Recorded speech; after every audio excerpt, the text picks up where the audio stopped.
Dear friends, you are welcome to Tamsil Media Platform, where we trust the Lord to use this medium by the leading of His Holy Spirit to execute part of His eternal plans in the world at this end time, and to bring to pass His eternal purpose for His own good pleasure alone, and to the glory, honor, and praise of His holy name. Today on this platform, we are trusting the Lord to continue the discussion of the topic titled Understanding the Antichrist, that is, knowing the true identity of the Antichrist, which is otherwise known in Islam as the Al-Dajjal, and in Christendom as the man of sin, the lawless one, the son of perdition, and so on and so forth. And by the special grace of God today, we hope the Lord will use this medium to continue the discussions on episode 7 of the topic, which centers on unraveling the mysteries and myths about the Antichrist. And in the course of this episode 7, we are believing the Lord to explain some of the mysteries and debunk some of the myths surrounding the Antichrist. And having used the last broadcast on this platform to considerably discuss the scriptural and the practical meaning of the mark of the Antichrist as a beast in the scriptures, let's trust the Lord to particularly use today's broadcast to explain the mystery of the name of the Antichrist as a beast in the scriptures. While many people, based on their understanding of the term name, upon hearing the phrase, the name of the beast, as being used in the Bible, we quickly assume that the phrase is referring to the personal name of the Antichrist as the beast out of the sea. But then, it may surprise you to know that what this biblical phrase, name of the beast, connotes in practical reality is the knowledge of good and evil, and not a personal name of the beast as is being erroneously assumed today by the inhabitants of the world. Only that the Lord God Almighty used this phrase in the Bible to signify ownership, that is, the belongingness of a person to the eternal dwelling place of the Antichrist as a beast out of the sea, which is the lake of fire and brimstone. But before commencing today's exposition in full, let's trust the Lord to once again remind you that in some of the previous broadcasts on this platform, you were made to understand that the term Antichrist is the spiritual title name for the heart of stone, which is a spirit being created by God and is being used by God to make some of His creatures believe that some or all events and occurrences are not coming from the Lord God Almighty alone, and that the creatures created by God are responsible for such events, occurrences, actions, and inactions. This heart of stone, which the title name Antichrist represents, is symbolically referred to in the Bible as the beast out of the sea, the fourth beast of Daniel chapter 7, the prince of Tyros, and is spiritually known by the name Leviathan. It is our sincere belief that this brief background knowledge about the Antichrist will be helpful in understanding today's exposition. And back to the main exposition of today's broadcast, let's trust the Lord to first and foremost remind you that in the last broadcast, that is in episode 7U of this topic, you were told that the Lord God Almighty linked 3 different but interrelated means of identification with the beast out of the sea, which we have earlier identified to be the Antichrist according to Revelation chapter 13 verse 16 to 17. Revelation chapter 13 verse 16, and he causes all, the small and the great, the rich and the poor, and the free and the slaves, to be given a mark on their right hands or on their foreheads. Verse 17, and that no one may buy or sell except one who has the mark or the name of the beast or the number of his name. And from these Bible verses read, it can be seen that 3 means of identification were associated with the beast, that is the Antichrist, namely 1. The mark of the beast, 2. The name of the beast, 3. The number of the beast, popularly known as 666. However, let's trust the Lord to reveal to you that even though on the surface these 3 means of identification of the Antichrist appear to be different, yet they connote one and the same thing, which is the spirit of the Antichrist, scripturally known as the spirit of lies, but commonly referred to as the knowledge of good and evil in the Bible. This scriptural truth might sound confusing in that it does not follow the general understanding of people about the term name, because when people hear the phrase name of the beast or name of the Antichrist, what easily comes to mind is a written name or oral name by which the Antichrist is or will be called, such as names like the dragon, the beast, the Antichrist, the Al-Dajjal, etc. But it may surprise you to know that just as the mark of the beast connotes the spirit of lies, which is the knowledge of good and evil as discussed in the last broadcast on this platform, that is the same way the phrase name of the beast used in that Revelation chapter 13 verse 16 to 17 we have read equally signify the same spirit of lie, which is the knowledge of good and evil. However, let's trust the Lord to scripturally prove and establish this truth on today's broadcast. And to do this, let's trust the Lord to inform you that 1. Just as there is the name of the beast, that is the name of the Antichrist, written on some people's forehead, as earlier read in that Revelation chapter 13, verse 16 to 17, there is also the name of God written also on some people's forehead, according to Revelation chapter 22, verse 4. Revelation chapter 22, verse 4. And will see him face to face.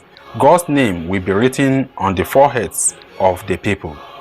In fact, part of those who have the name of God on their foreheads are the 144,000 persons redeemed out of the earth, according to Revelation chapter 14, verse 1 and verse 3. Revelation chapter 14, verse 1. Then I looked, and behold, a Lamb standing on Mount Zion, and with him 144,000, having his Father's name written on their foreheads. Verse 3. They sang as it were a new song before the throne, before the 4 living creatures and the elders, and no one could learn that song except the 144,000 who were redeemed from the earth. 2. The name of the Lord God Almighty written on these redeemed 144,000 persons was described in Revelation chapter 7, verse 2 to 4 as the seal of God on the 144,000 persons. Revelation chapter 7, verse 2. Then I saw another angel coming up from the rising of the sun, holding the seal of the living God. And with a loud voice he called out to the 4 angels, to whom it was granted to have authority and power to harm the earth and the sea.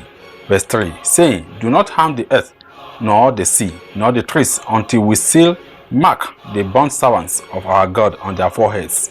Verse 4, and I heard how many were sealed, 144,000, 12,000 sealed from every tribe of the sons of Israel. 3. The Lord God Almighty used Ephesians chapter 4, verse 30 to reveal the true identity of this his seal to be his Holy Spirit, that is, the Holy Spirit of God. Ephesians chapter 4, verse 30. And grieve not the Holy Spirit of God, whereby ye are sealed unto the day of redemption. From this Bible passage read, it can be clearly established that the seal of God on his chosen ones is simply the Holy Spirit of God.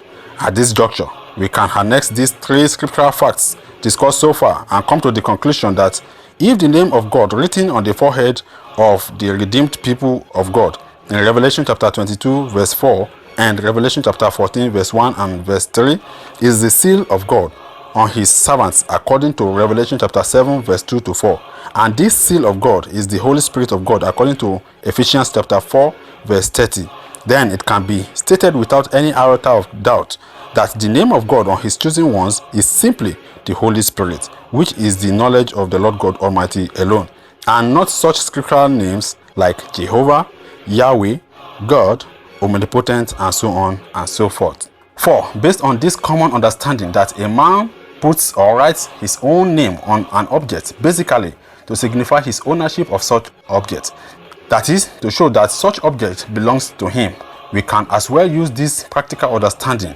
to infer that God puts his name, that is, his Holy Spirit, on his chosen ones to reflect his ownership or possession of his chosen ones. This truth is also confirmed in Ephesians chapter 4, verse 30, when we read it in Good News Translation Bible version. Ephesians chapter 4, verse 30 in Good News Translation of the Bible. And do not make God's Holy Spirit sad, for the Spirit is God's mark of ownership on you, a guarantee that the day will come when God will set you free. Little wonder, 2 Corinthians chapter 1, verse 22 expressly states that God places his Holy Spirit in our hearts to identify us as his own. 2 Corinthians chapter 1, verse 22, and he has identified us as his own by placing the Holy Spirit in our hearts as the first installment that guarantees everything he has promised us. And from these scriptures read, everyone can now understand that God puts his name on his chosen ones to indicate that they belong to him, that is, to God. Little wonder, God called his chosen ones, upon whom he placed his spirit, my servants, in Isaiah chapter 42, verse 1, where he used the possessive pronoun my for his servants. Isaiah chapter 42, verse 1, behold my servant, whom I uphold, my chosen one, in whom my soul delights. I have put my spirit upon him. He will bring forth justice to the nations. Verse 8, I am the Lord, that is my name, and my glory I will not give to another, nor my praise to carved images. 5. Given this established fact that the name of God represents the Holy Spirit of God, we can safely infer from this that the name of the beast, that is the name of the Antichrist, is also the spirit of the beast, scripturally referred to as the spirit of the Antichrist. In 1 John chapter 4 verse 3, since the beast out of the sea have previously been identified to be the Antichrist. 1 John chapter 4 verse 3, and every spirit that does not confess that Jesus Christ has come in the flesh is not of God. And this is the spirit of the Antichrist, which we have heard was coming, and is now already in the world. 6. This spirit of the Antichrist was in the last broadcast, that is in episode 7u, identified to be the spirit that is not of God, as can be confirmed in that 1 John chapter 4 verse 3 which we have read. And given the earlier established fact that the Holy Spirit is the Spirit of God, according to Ephesians chapter 4 verse 30, we can now deduce that the spirit of the Antichrist, which is the spirit that is not of God, is the direct opposite of the Holy Spirit, which is the spirit that is of God. Do not forget that the Holy Spirit was identified to be the spirit of truth in the last broadcast, based on John chapter 14 verse 26 and John chapter 15 verse 26. John chapter 14 verse 26, but the Comforter, even the Holy Spirit, whom the Father will send in my name, he shall teach you all things, and bring to your remembrance all that I have said unto you. John chapter 15 verse 26, but when the Comforter is come, whom I will send unto you from the Father, even the Spirit of truth, which proceeded from the Father, he shall bear witness of me. 7. This spirit of the Antichrist, which is the opposite of the Holy Spirit, was expressly termed the spirit of lies in 1 John chapter 4 verse 6, as was explained also in the last broadcast. 1 John chapter 4 verse 6 in God's Word translation, we belong to God. The person who knows God listens to us. Whoever does not belong to God does not listen to us. That is how we can tell the spirit of truth from the spirit of lies. So, at this point, we can confidently say that since the name of God is the Holy Spirit of God, also known as the Spirit of Truth, then the name of the beast, that is the name of the Antichrist, is the spirit of the Antichrist, referred to in 1 John chapter 4 verse 6 as the spirit of lies.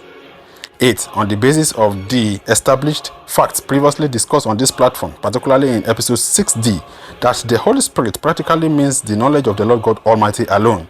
The last broadcast, that is episode 7u, was used by God to further explain the Holy Spirit as the knowledge of good alone, given the fact that the Lord God Almighty is the only one who is good, according to Mark chapter 10 verse 18. Mark chapter 10 verse 18, but Jesus said to him, why do you call me good? No one is good except God alone.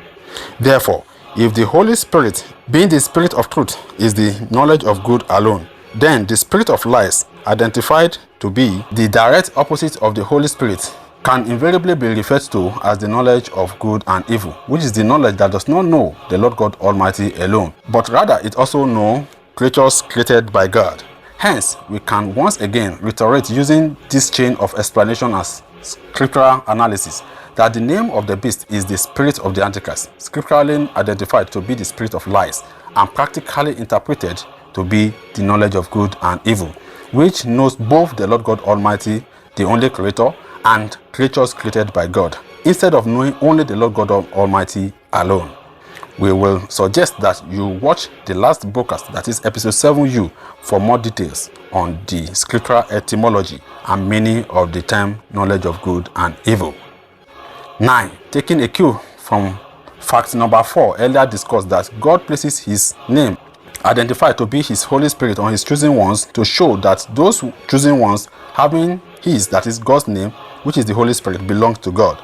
We can therefore use this to equally infer that the placement of the name of the beast, that is the spirit of lies, on a creature shows that such creature belongs to the Antichrist.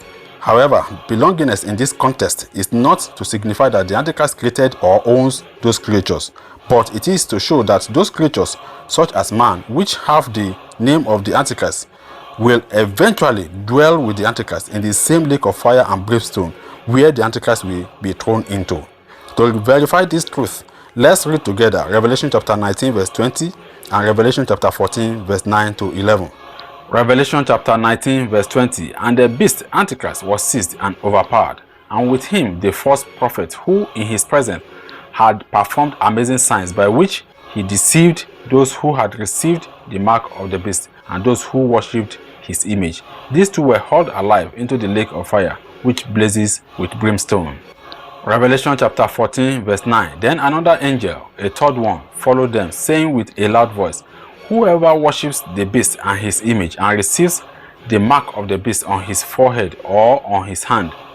Verse 10. He too will have to drink of the wine of the wrath of God, mixed undiluted into the cup of his anger, and he will be tormented with fire and brimstone, flaming sulfur, in the presence of the holy angels, and in the presence of the Lamb, Christ.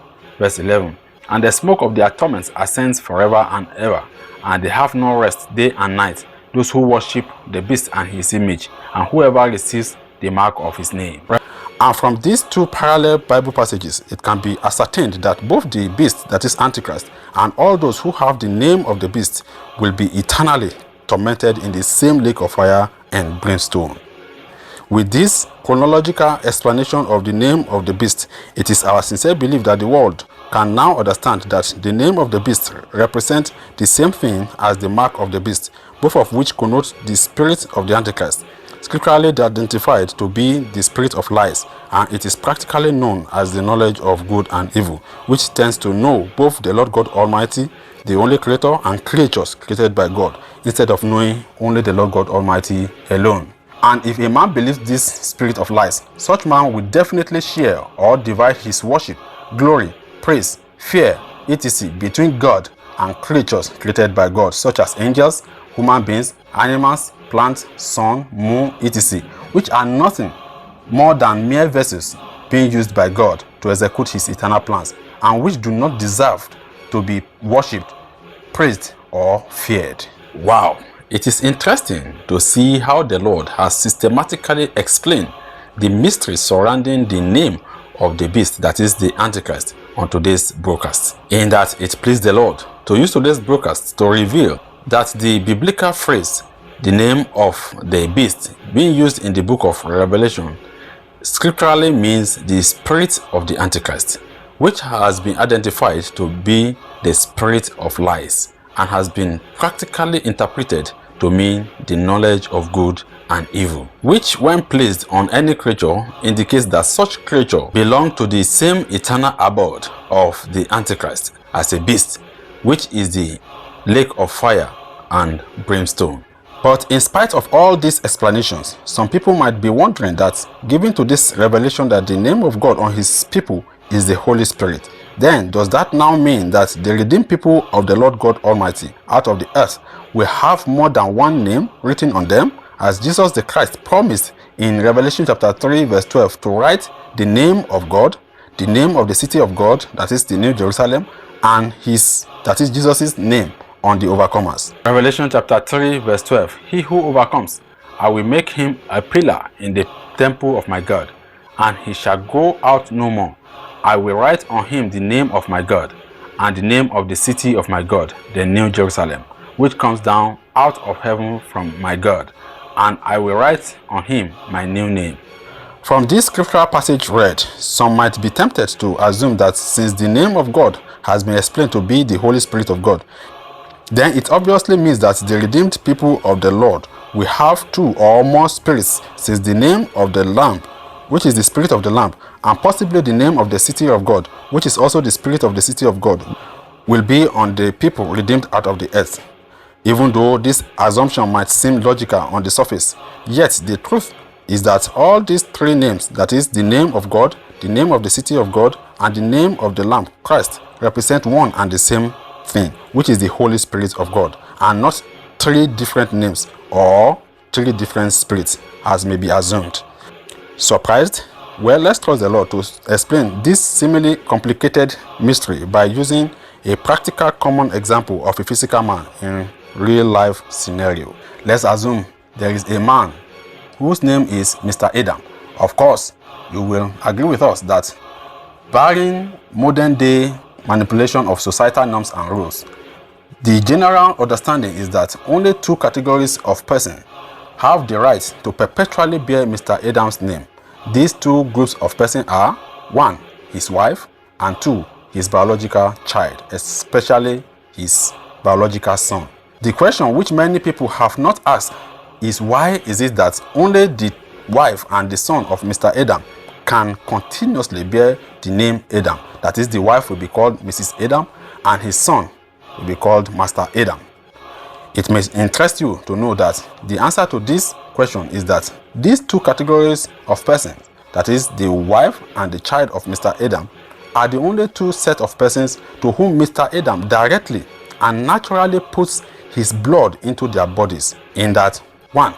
With respect to the case of Mr. Adam's wife, Mr. Adam directly and naturally puts his blood into his wife's body through the sperm he ejaculates into the body of his wife during his sexual intercourse with his wife. This is what the scripture means in Genesis chapter 2 verse 24 and Matthew chapter 19 verse 4 to 5, that a man shall leave his father and mother and shall be joined together with his wife, and they, that is the man and the wife, shall become one flesh. Genesis chapter 2 verse 24. Therefore a man shall leave his father and mother and be joined to his wife, and they shall become one flesh. Matthew chapter 19 verse 4. Haven't you read the scriptures? Jesus replied, they record that from the beginning God made them male and female. Verse 5. And he said, this explains why a man leaves his father and mother and is joined to his wife, and the two are united into one. Hence, this scripturally established direct and natural infusion of Mr. Adam's blood into his wife's body means that the wife of Mr. Adam now carries in her body samples of the blood of Mr. Adam, such that if Mr. Adam has any disease that can be transmitted through blood, the wife of Mr. Adam will equally receive such disease into her body because of the blood infusion that has taken place between Mr. Adam and his wife during their sexual intercourse. Little wonder, 1 Corinthians chapter 6 verse 18 warns that the sexual sin, that is sex between two unmarried persons, is a sin against one's own body. 1 Corinthians chapter 6 verse 18. Flee from sexual immorality. All other sins a person commits are outside the body, but whoever sins sexually sins against their own body. Therefore, inasmuch as the wife of Mr. Adam now has the blood of Mr. Adam in her body, she can bear Mr. Adam's name, such that she can now call herself and be known as Mrs. Adam, because she now shares in the blood of Mr. Adam, and as such, she's now one with Mr. Adam in terms of the blood they both possess. In fact, Matthew chapter 19 verse 6 confirms and declares emphatically that a man and his wife are one. Matthew chapter 19 verse 4. Haven't you read the scriptures? Jesus replied, they record that from the beginning God made them male and female. Verse 5. And he said, this explains why a man leaves his father and mother and is joined to his wife, and the two are united into one. Verse 6. Since they are no longer two but one, let no one split apart what God has joined together. This oneness is not in terms of the oneness of their persons, but the oneness of the blood that they both have now. 2. The son of Mr. Adam on his own part, just like Mrs. Adam, also carries in his body samples of Mr. Adam's blood, which he, that is the son, received directly and naturally through the fusion of Mr. Adam's sperm and Mrs. Adam's ovum, that is egg, that resulted in the production of the son's body at conception. Little wonder, when there is a dispute as to the paternity of a child, a DNA test is recommended to confirm whether or not the blood of the son matches with the blood of his, that is the son's supposed father. This means that, scripturally and scientifically speaking, the child of Mr. Adam has samples of Mr. Adam's blood in his body, just as the wife of Mr. Adam does have Mr. Adam's blood too. With this practical illustration, it is our belief that everyone can understand that the connecting substance between Mr. Adam and his wife and his son is the same Mr. Adam's blood that is present in the body of each of them. Thus meaning that just as Mr. Adam has his blood in his own body, so also does the wife of Mr. Adam has the blood of Mr. Adam in her body. And that is equally the same way Mr. Adam's son also has the blood of Mr. Adam in his body too. Therefore, we can say that Mr. Adam's wife can perpetually bear Mr. Adam's name because she has the blood of Mr. Adam in her. And Mr. Adam's son can also bear Mr. Adam's name because he also has the blood of Mr. Adam in him too. At this juncture, let's bring into this discussion the facts that was explained in episode 6b of this topic, in which it was scripturally established that the blood is the life of the physical body, as can be confirmed from Leviticus chapter 17 verse 14. Leviticus chapter 17 verse 14. For it is the life of all flesh, the blood of it is for the life thereof. Therefore I say unto the children of Israel, ye shall eat the blood of no manner of flesh, for the life of all flesh is the blood thereof. Whoever eateth it shall be cut off. Using this scriptural established fact about the blood, we can now conclude about the practical illustration under consideration that Mr. Adam, Mrs. Adam, and Master Adam all have the same life of the body inside their respective body, since we have established the fact that they all share the same blood, and the blood is the life of the body. Therefore, we can use this to further conclude that Mr. Adam's wife and son can bear the name of Mr. Adam because they both have the same life of the body, that is the blood that Mr. Adam has.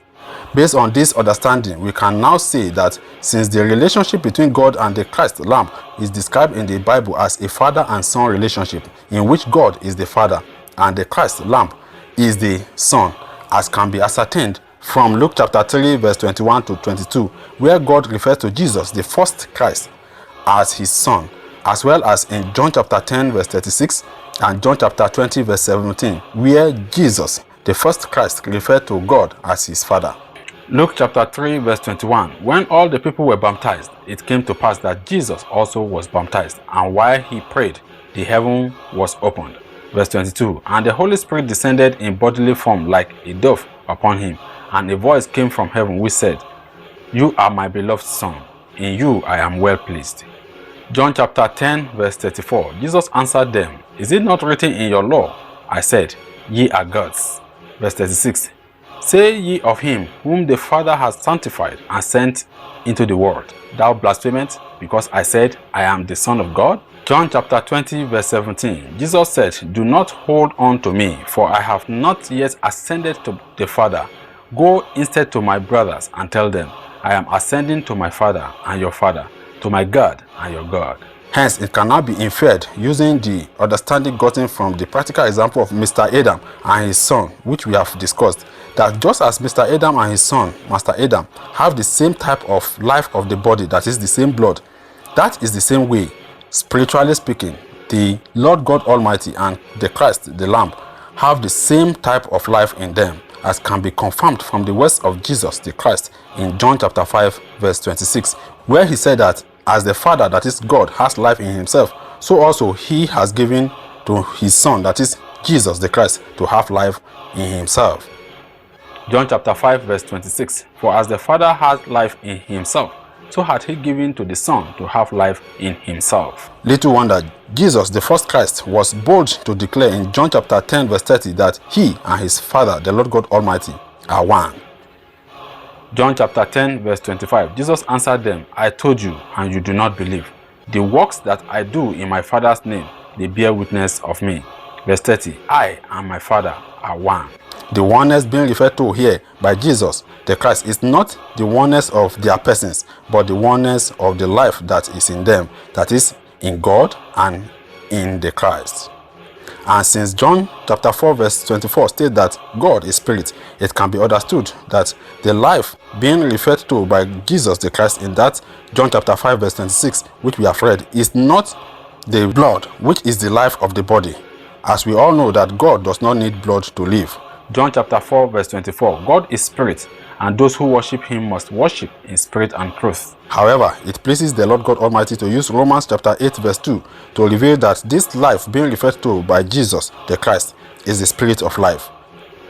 Romans chapter 8 verse 2, For the law of the spirit of life in Christ Jesus had made me free from the law of sin and death. And interestingly, a further examination of the scriptures show that this same spirit of life that is in Christ Jesus is what was breathed into the first man created by God at creation in Genesis chapter 2 verse 7. Genesis chapter 2 verse 7. Then the Lord God formed man from the dust of the ground and breathed into his nostrils the breath or spirit of life, and man became a living being.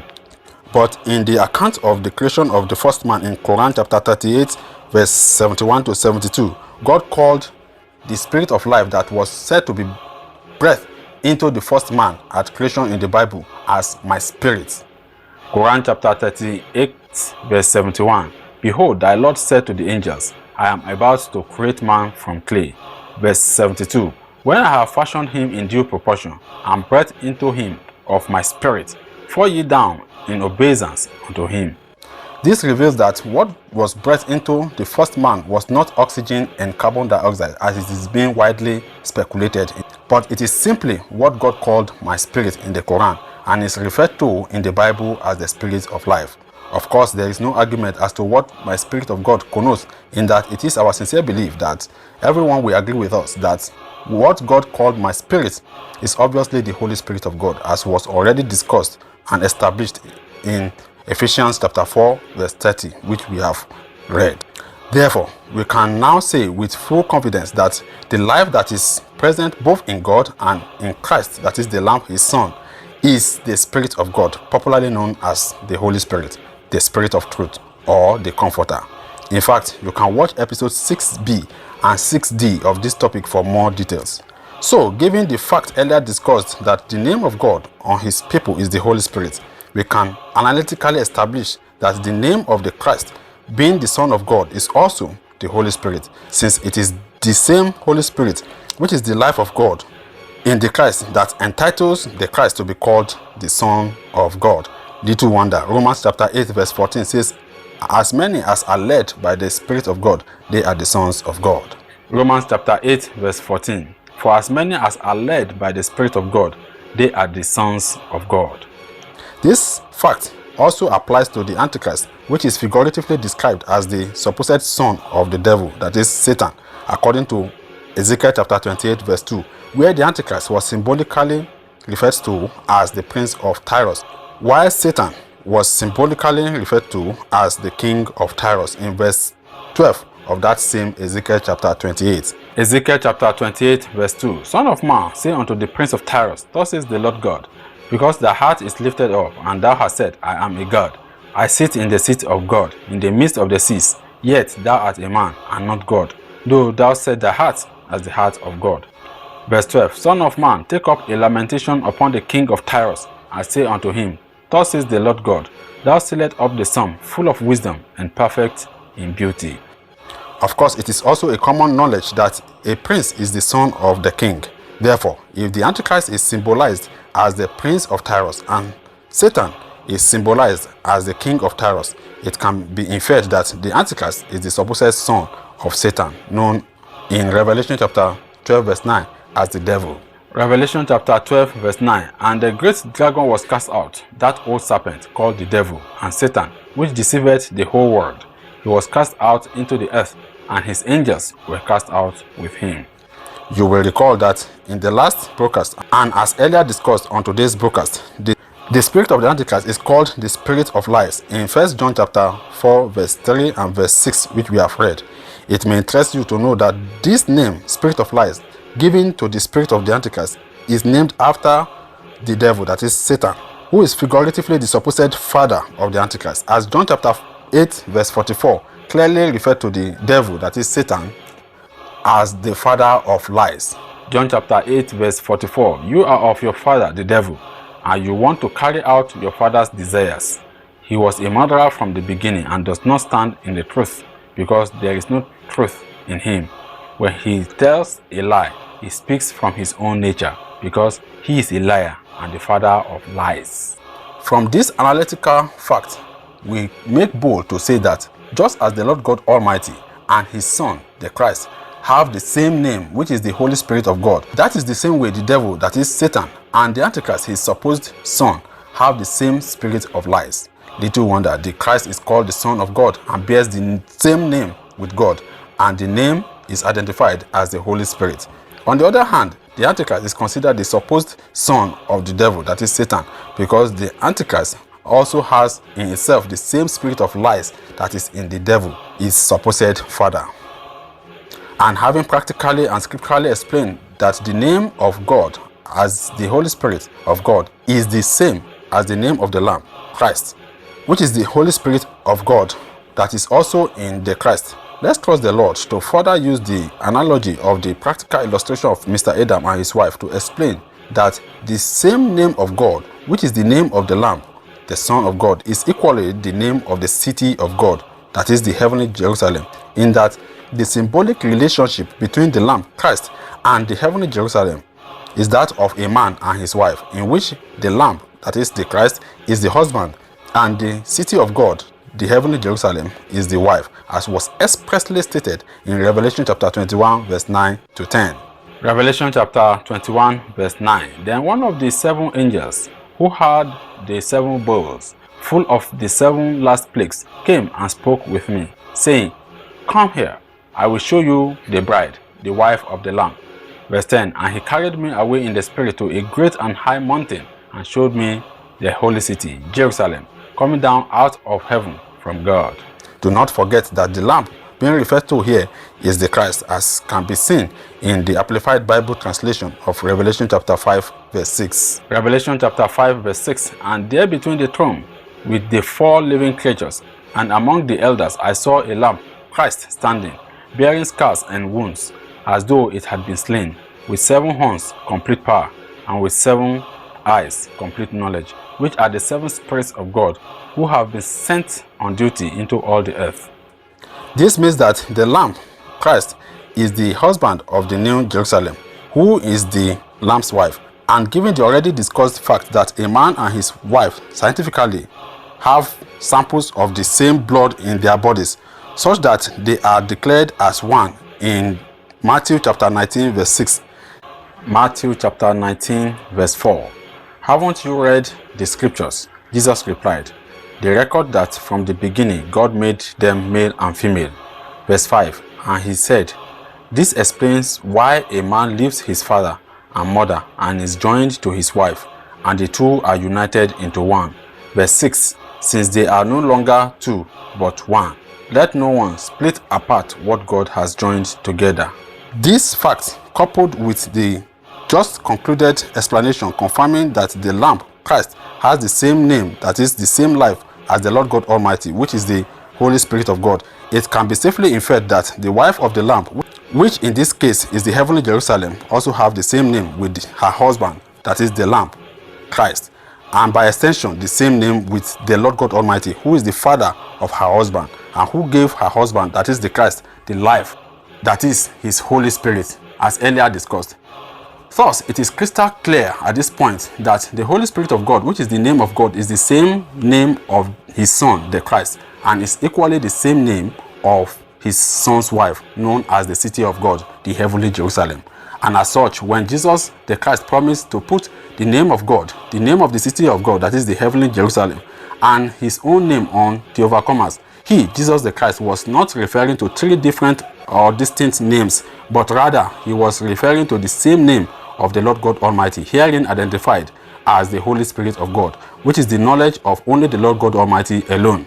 Little wonder when John the Beloved saw the redeemed 144,000 people out of the earth in Revelation chapter 14, verse 1, he only saw just one name on their foreheads, which is the name of the Lord God Almighty, the Lamb's Father. Revelation chapter 14, verse 1. Then I looked, and behold, a Lamb standing on Mount Zion, and with him 144,000, having his father's name written on their foreheads. At this juncture, we can summarize as follows today's exposition on the mystery of the name of the Antichrist as a beast. 1. The Lord God Almighty associated 3 different but interrelated means of identification with the Antichrist as a beast in Revelation chapter 13, verse 16 to 17. These means of identification are the mark of the beast, the name of the beast, and the number of the beast, popularly known as 666. 2. These 3 means of identification associated with the beast signify one and the same thing, which is the spirit of the Antichrist, called the spirit of lies in 1 John chapter 4, verse 3 and 6, and is practically explained to be the knowledge of good and evil. 3.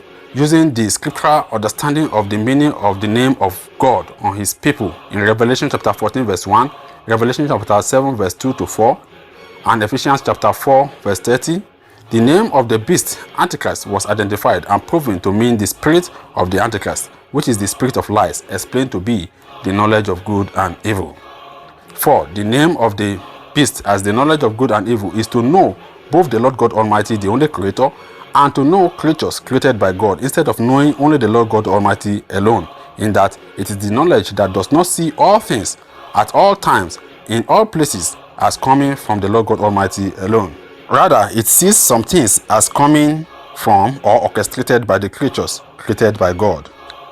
5. The use of the phrase, the name of the Antichrist, is to indicate the belongingness of any creature which has the name to the same eternal place of torment where the Antichrist will perpetually dwell, which is the lake of fire, in line with Revelation chapter 19 verse 20 and Revelation chapter 14 verse 9 to 11. And 6. The name of God, the name of the city of God, and the name of the Lamb, Christ, as used in Revelation chapter 3 verse 12, are not referring to three different and distinct names.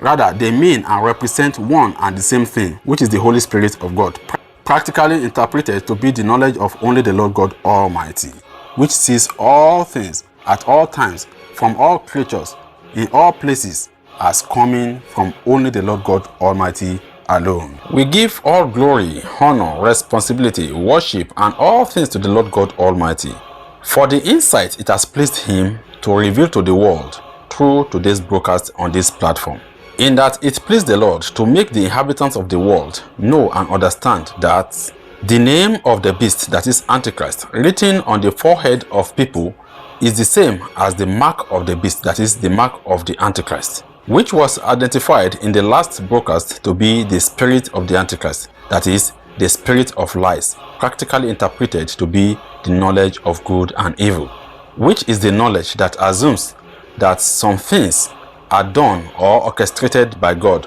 while some other things are done or carried out by the creatures created by God, which is in contrast to the Holy Spirit, which is the knowledge of only the Lord God Almighty, which believes that all things at all time, through all creatures, in all places, comes from the Lord God Almighty and him alone.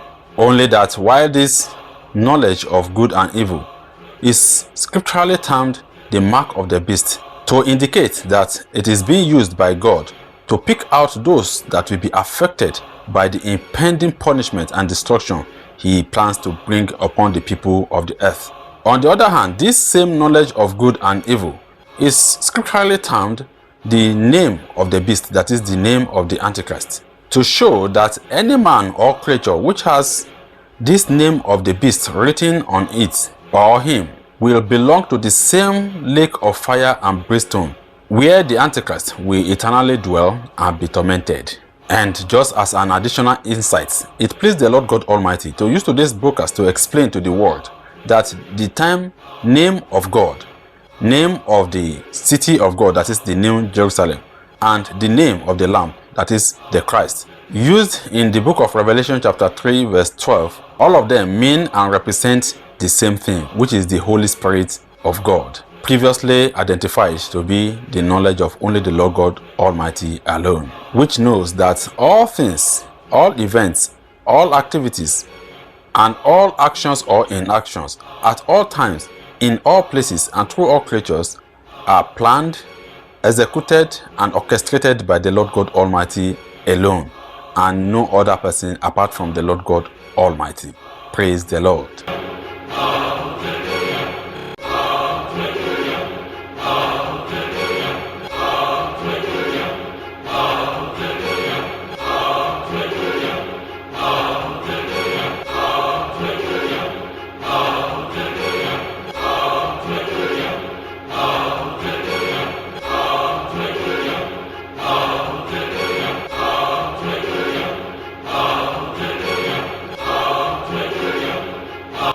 And having used today's broadcast to explain the mystery of the name of the beast, that is the name of the Antichrist, as used in the book of Revelation chapter 13 verse 16 to 17.